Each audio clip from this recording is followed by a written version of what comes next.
చందమామ కథ. గొడుగు చెప్పులు.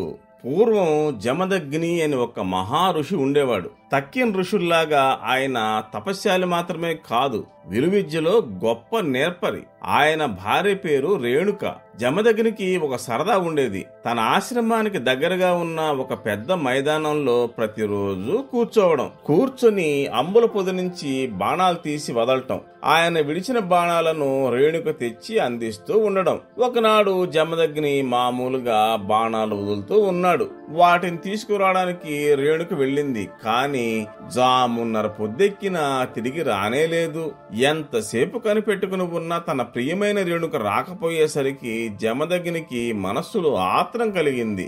ఆయన తన దివ్య దృష్టి వల్ల రేణుక ఎండలో పైన నెత్తి కింద పాదాలు కాల్తూ నెమ్మదిగా రావడం కనిపెట్టాడు. జమదగ్ని ఉగ్రుడయ్యాడు. అవురా, ఈ సూర్యుడికి ఎంత పొగరు! నా రేణుకకు కష్టం కలిగిస్తాడా? ఏమనుకున్నాడో ఏమో, ఇంకా నా సంగతి తెలియదు కాబోలు అంటూ సూర్యభగవానుడి వైపు తీవ్రమైన బాణం సంధించాడు. మహర్షి కోపం చూసి సూర్యభగవానుడు మానవ రూపంలో భూలోకానికి దిగివచ్చి జమదగ్ని ఎదుటి నిలబడి, మహాత్మా, కర్మసాక్షి అయిన ఆ సూర్యుడినే సంహరించబోతున్నారేమిటి? ఆయన వల్లనే కదా లోకాలు సక్రమంగా నడుస్తున్నవి. సూర్యుడే లేనినాడు ఇక ప్రపంచమెక్కడిది? అన్నీ తెలిసిన తమరే ఇలా క్రోధం పోనవచ్చా అని అడిగాడు. అందుకు జమదగ్ని, ఈ విషయం మీకేమి తెలియదు. ప్రియమైన నా సతీమణికి అతను ఎంత ఆయాసం కలిగించాడో మీకేం తెలుసు? ఏమైనా సరే ఆ దుర్మార్గుణ్ణి భస్మం చేసి తీరుతాను, మీరు తప్పుకోండి అన్నాడు. అప్పుడు మానవ రూపంలో ఉన్న భానుడు, మునీంద్ర, రహస్యం ఎందుకు? నేనే సూర్యుడును. నీ ప్రియసతికి ఆయాసం కలిగించినందుకు మన్నించవలసింది అని ప్రార్థించాడు. భానుడు అలా అనేసరికి జమదగ్ని కోపం ఎక్కడదక్కడే ఎగిరిపోయింది. ఆయన సూర్యుడిని దగ్గరకు తీసుకుని ఆదరించి, భానుడా, భలేవాడివయ్యా, నా రేణుకు చూడు ఎంత అలసిపోయిందో.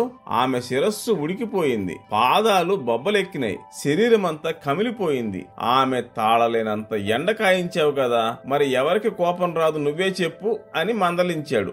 అప్పుడు భానుడు మందహాసంతో గొడుగు చెప్పులు అనే 2 వస్తువులను కల్పించి మునీంద్రుడికి ఇచ్చి, మహాత్మా, ఇవి అపురూపమైన వస్తువులు.